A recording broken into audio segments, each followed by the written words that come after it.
afternoon. I'm Catherine Miller. I'm the acting PAO for the U.S. Attorney's Office for the Northern District of Texas, and we welcome you here this afternoon. At the podium today is Nancy Larson, the acting U.S. Attorney for the Northern District of Texas, and she's joined by Joseph Rothrock, the Special Agent in charge of the FBI, Dallas. With him is Marcos Charles, the Acting Executive Associate Director of ICE's Enforcement and Removal Operations. We also have Josh Johnson, the Acting Field Office Director, ERO Operations, Dallas Field Office. Travis Pickard, Special Agent in charge of HSI, Dallas. And Benny Mims, Special Agent in charge of ATF, Dallas. At the back, I will be putting a sign-in sheet for all media, so please, before you leave, add your information so that we have that. And following the remarks, we will have a brief period for questions and answers. Please remember to identify yourself and your media affiliation when you ask a question. And with that, I'll turn it over to Acting U.S. Attorney Nancy Larson. Good afternoon, everyone. Thank you for being here today. This is the third time in my short 4-month tenure as the acting United States Attorney for this district where we have suffered violent attacks and threats at ICE facilities. First, you'll recall July 4th, 2024, the violent attack on the Prairieland facility in Alvarado, Texas. The second occurred on August 25th, 2024, when Bratton Dean Wilkinson, who stands charged by federal complaint, pretended to have a bomb. He showed up at the ICE facility with a backpack and something that looked like a detonator on his wrist and threatened the facility. Third, of course, is yesterday's attack, September 24th, 2025, when the Dallas ICE facility was riddled with gunfire, costing the life of one detainee and injuring 2 other detainees critically. Initially, I want to commend the cooperation of the Dallas Police Department, the Dallas County Sheriff's Office, the FBI, the ATF, ICE, and HSI for their swift and decisive response to this crime. Members of these agencies quickly secured the scene and the evidence and worked tirelessly to determine any continuing threat. Due to their efforts, it did not take long to ascertain the identity of the shooter, who was deceased by a self-inflicted gunshot wound, and that he very likely acted alone. His name is Joshua Yan, 29, of Fairview, Texas. Let me just review a very brief summary of the timeline of yesterday's attack. We believe at some point around 3 o'clock in the morning that the suspect was seen driving on footage with a large ladder on his car. And we believe that that is what he used to position himself on top of the building. The shooting itself started at approximately 6:30 a.m. After the shooting started, Dallas Police Department arrived en masse, secured the scene. Law enforcement officers found the sniper dead. They found bullets on the rooftop, one of which was labeled with the words anti-ICE. That morning, gunshots sprayed the length of the building, the windows, and law enforcement vans that were in the Sallyport area. Detainees were struck by these bullets. 1 was killed, 2 were wounded, and both of them are undergoing treatment. Shortly thereafter, the FBI began its meticulous work at the crime scene. At the same time, we obtained and executed multiple search warrants yesterday for devices and locations associated with the sniper. FBI agents executed a search warrant at the sniper's residence yesterday and there found a collection of notes. First, I want to point out that one of these notes or papers, the sniper explicitly states, yes, it was just me. That statement appears to be correct at this point in the investigation. Notably, these loose notes included a game plan of the attack and target areas at the facility. He called the ICE employees people showing up to collect a dirty paycheck. He wrote that he intended to maximize lethality against ICE personnel and to maximize property damage at the facility. He hoped to minimize any collateral damage or injury to the detainees and any other innocent people.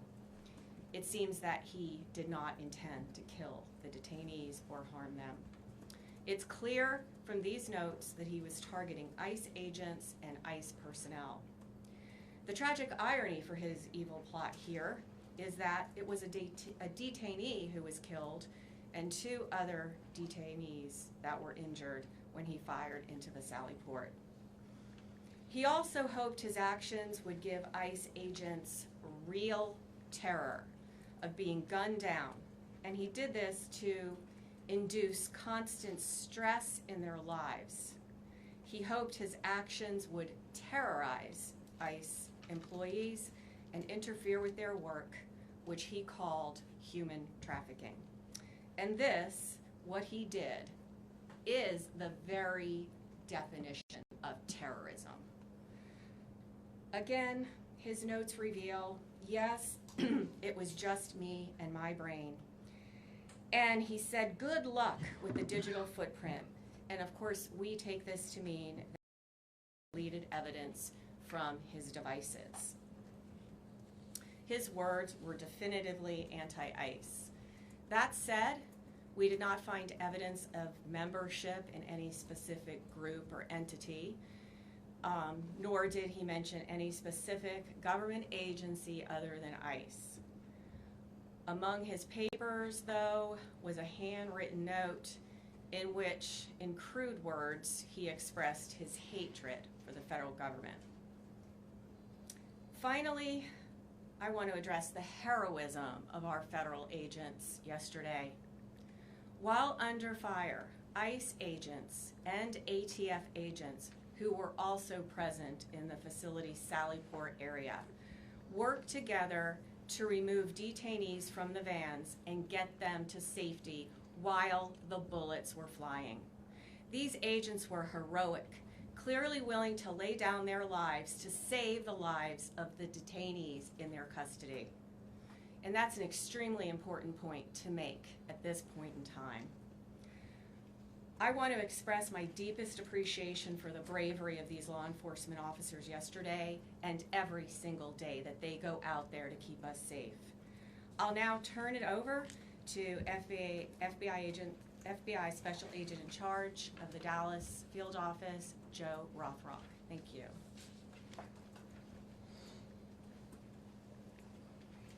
Good afternoon. First, I'd like to start by thanking our acting United States Attorney, Nancy Larson, and her office for their support during this investigation. My name is Joe Rothrock, and I'm the Special Agent in Charge of the FBI's Dallas Field Office. Yesterday morning, Joshua Yan carried out a targeted, ambush-style attack on law enforcement. Today, I will provide you with some updates of what we've learned through our investigation to date, to include Yan's own words in his handwritten notes.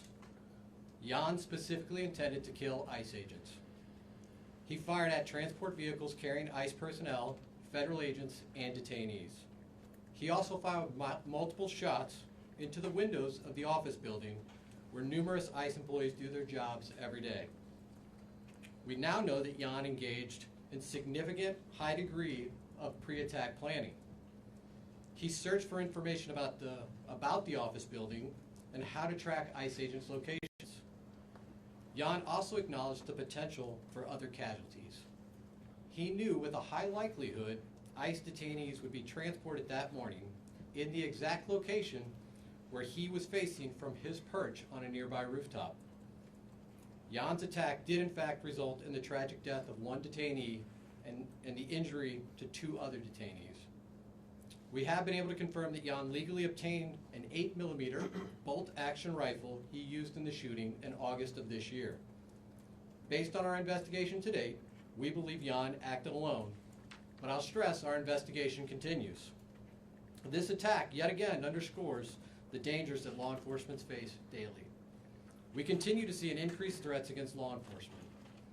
This is the second attack in recent months on ICE facilities here in North Texas.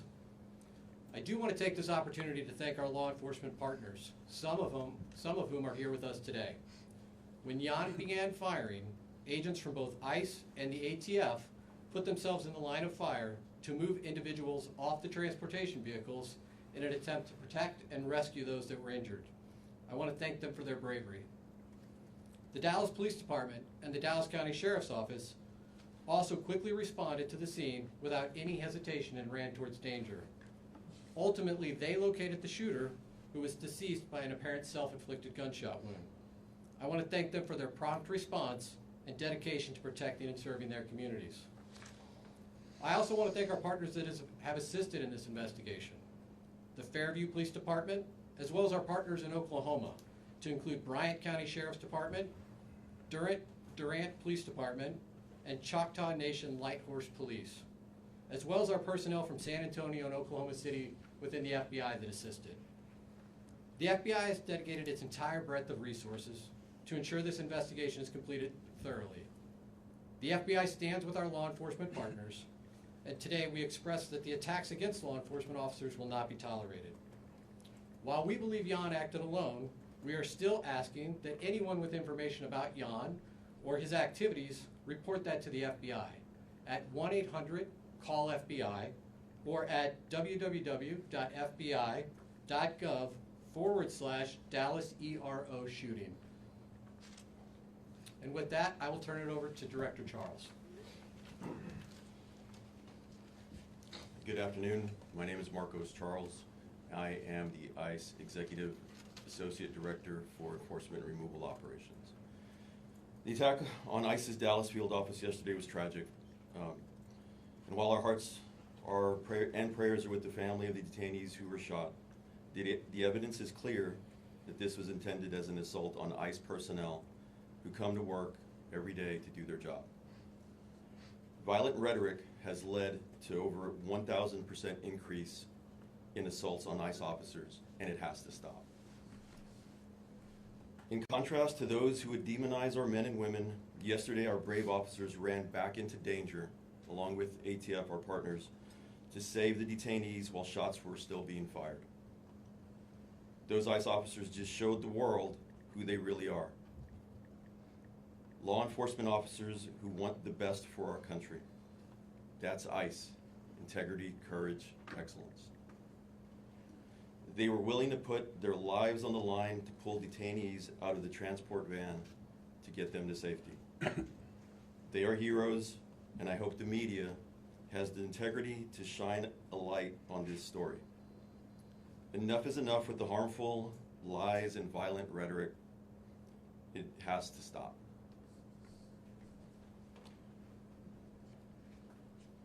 The shooter used the ICE tracking apps. Anyone who creates or distributes these apps that is designed to spot, track, and locate ICE officers are well aware of the dangers that they are exposing to law enforcement. It's a casting call to invite bad actors to attack law enforcement officers. It's no different than giving a hitman the location of their intended target, and this is exactly what we saw happen in Dallas yesterday. The media has been amplifying these apps even as we warned them it would only lead to more attacks on law enforcement. We truly wish we didn't have to say, "I told you so," but here we are. ICE continues to prioritize the safety and security of our personnel, detained aliens, and facilities. We will do everything possible to increase security to counter the increased wave of these lethal attacks. Again, we call on those who foment violence and vilify our law enforcement officers to cease the dangerous rhetoric. We also call on law-abiding Americans everywhere to report any suspicious activity. The individual that was out there yesterday shooting at our agents and our officers was trying to take the lives of law enforcement people doing their job. Instead, he killed a detainee and shot 2 others. that is something that's unacceptable. The rhetoric that's out there on social media, the rhetoric that is being said by some community leaders in other states needs to stop. There's been an increase in violence against ICE agents, not only in Texas and Dallas, but across the country in violent protests. Again, I ask everybody to just stop. Thank you. So we're going to open it up to questions now. So if you have a question, we'll direct it to the appropriate person. You're first up. Sean Murphy with the Associated Press. Can you tell an estimate of how many shots were fired and how he was able to get those off so quickly with the bolt-action rifle? Yeah, so how I'll answer that at this point, again, I'll just remind you, this is an ongoing investigation. The ICE facility, the ICE office, really, it is a business office. This is where business is done on a daily basis by our partners at ICE. That is still an active crime scene. We still have personnel out there. As I mentioned earlier in my remarks, we brought in resources from San Antonio, Oklahoma City, obviously our own FBI resources here in Dallas, as well as folks from our lab, because we are going to do a thorough and exhaustive investigation and make sure that we have a full accounting of all the evidence that's at that scene. Again, those efforts are ongoing at this time. I'm going to go here real quick. Thank you. Anita with NBC Telemundo. Can you talk to us more about the detainees in the van? Were they transported to Alvarado, Texas, or what happened to them? So you're referring to detainees that were not injured? Correct. And Yeah. maybe you could give us an update on the ones that are injured, identities, nationalities. So I won't be providing any updates at this time on the identities of the detainees that were injured. ICE has a process from notifications to consulate and to next of kin. That process is ongoing, and so we'll defer to our ICE counterparts at some point to determine when it's the right time to release that information. And The other detainees remain safe. They are victims as well of this violent crime, and they are people that we are actively interviewing as part of our investigation. Right here in front. Hey, Matt Kyle, Dallas Morning News. Ms. Larson had referenced anti-government, anti-federal government statements that Mr. Yan had made. Is there any more information y'all can release about what exactly was in those writings? The clearest motivation for this attack are his own words. In his handwritten notes, he says, "I want to cause terror." He doesn't want to just impact the ICE agents and the law enforcement agents that were carrying out that mission yesterday. He wants to impact ICE agents and law enforcement across the country. Again, his words, cause terror for those employees across the country. Over here. Shannon Miller with NBC DFW. Any indication how long the suspect had been planning this attack? Well, this is, again, as I referenced in my remarks, this is significant pre-planning months in advance. We know that he obtained the firearm in August. We also know that he was looking at a number of DHS facilities and he had downloaded that information. He was looking at the apps, as my counterpart mentioned, to see where ICE agents would be. So this was not something that just occurred yesterday. It came to a conclusion yesterday, but this is something months in the making. Priscilla Thompson with NBC Network News. From what we have heard, this person was not particularly political. Was there anything that you all have found in terms of an inciting incident that led him to commit this attack? Unfortunately, the challenge with these mass casualty incidents is people can be motivated to violence by any number of grievances. In this case, the clearest indication of motivation are his own words. He wanted to cause terror. He wanted to harm ICE personnel. Hilda Duarte, Echo Latino Radio. The deceased shooter, did he have a relation with somebody who had been detained by ICE or mistreated by ICE for him to act this way? Again, the clearest motivations at this point are the harm he wanted to cause to ICE. We're not aware of any specific relationships he had with anybody in detention. But again, our investigation's ongoing. We're going to unturn every stone here, and so that continues. So, Hi, Omar Villafranca with CBS News. Secretary Noem has asked for increased security at ICE facilities across the country. Can you say what is going to be done to harden these facilities to protect agents and detainees? So I cannot say what will be done by our partners at DHS to harden their facilities. What I can say, and I can draw upon just our recent experiences here in North Texas, is we've seen attacks now, 2 ambush-style attacks, where law enforcement was the target of individuals who did significant pre-planning and coordination to set up law enforcement, again, in an ambush-style attack. But anything that they physically are going to do for these facilities, since they're still operating, to protect them? There's still no barrier up or anything like that at this facility. I would need to refer to my partners advising that. Yeah, so currently, we're looking at hardening some of our facilities. Also, I don't want to give away any operational security as to how we're going to be doing that. But there are plans? There are plans to harden some of our facilities. Robbie Owens, CBS News, Texas. Were the Yon family immigrants? Mr. Yan was not an immigrant. He was a United States citizen. He was here legally. I won't be going into the details on anybody other than Mr. Yan at this time. Yeah. You talked a little bit about the ICE agents, or the agents that were there at the location that helped when shots were beginning to fire. Can you give us some more perspective on what the situation was with the detainees that were in the vans? Were they handcuffed? Were they shackled? Why weren't they able to get out of the vehicle by themselves? Again, these were individuals that were detained by law enforcement. There were multiple transport vehicles at the facility at that time. Again, what I would stress at this point is under gunfire, multiple federal agents ran into that fire to remove these individuals and to attempt to render life-saving aid under the most dire circumstances. So just for clarity, they were restrained. They were being, the individuals in the vans were being strained. It's a proper procedure for transport. The individuals that are brave men and women that went out there to go help and rescue were the ones that were injured and could not leave the van on their own. And we know that that's common, because we've seen obviously transports before, so we just wanted clarity to understand why they weren't able to leave on their own. The other individuals that were in the van were able to leave on their own. It was the ones that were injured were unable to exit the vehicle. Sir? Yeah. Have you guys gotten any cooperation from the suspect's family and this idea that the anti-government, federal government attitudes, have any family members expressed any signs that we knew that this was happening, or was this just all kept to himself?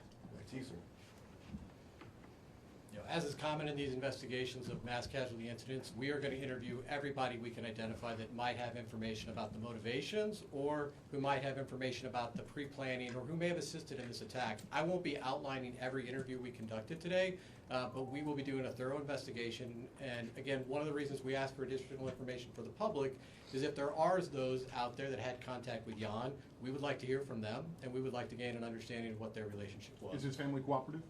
I won't be going into details about other aspects of the investigation. Luke Clary, WFAA. Can you expand on why you believe that he acted alone here, and can you go into it all, any activity he may have had in online forums or communities that may have influenced his action? So again, the totality of our investigation includes interviews, canvassing areas, collecting surveillance video. We're certainly looking at his digital footprint online as well as digital devices. I'm not going to outline the details from every one of those. Again, his own words called out that he committed this act alone, and all the evidence we have to date would indicate that that's accurate. Alex with Fox 4 News. You mentioned that the ICE facility, I believe, is still an active crime scene. Can you talk about what will happen in the coming days with that facility? Are there detainees being held there? Have they all been taken away? Is it operational as an office? It is going to remain an active crime scene for some time. Again, we will be there as long as it takes to make sure that we've captured every piece of physical evidence. Emma Ruby with the Dallas Observer. You mentioned the one bullet that was found with kind of ideological writing on it. Have any of the bullets found around the scene had any writing on them, or is it just the one? Again, active crime scene. We're still collecting physical evidence. Jim Schultz with ABC News. Around the crime scene, when his car was actually being towed, there was some writings on that vehicle. Can you give us a sense about what those were and how they play into your investigation? So the vehicle was searched as part of our investigation. I don't have additional details to share with you now about any writings, but certainly if we have updates, we'll provide those in the future. Ma'am. Ashley Killer with CNN. Y'all mentioned that he used a ladder to position himself.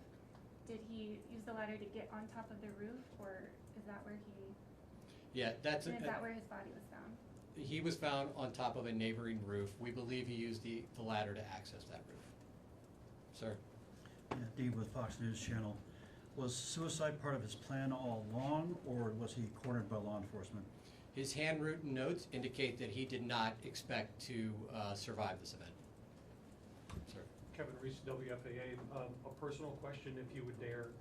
Can you explain to people in this climate what it's like to be an ICE agent right now? As I had said, the ICE officers that are out there right now, if you've seen them in multiple times on the news. They're out there doing their job with courage and honor. Yes, there is a heightened sense of security for everybody, not only at work, but for their families, for their loved ones, mainly because of the doxing that's going on and the violent rhetoric that people have been perpetrating.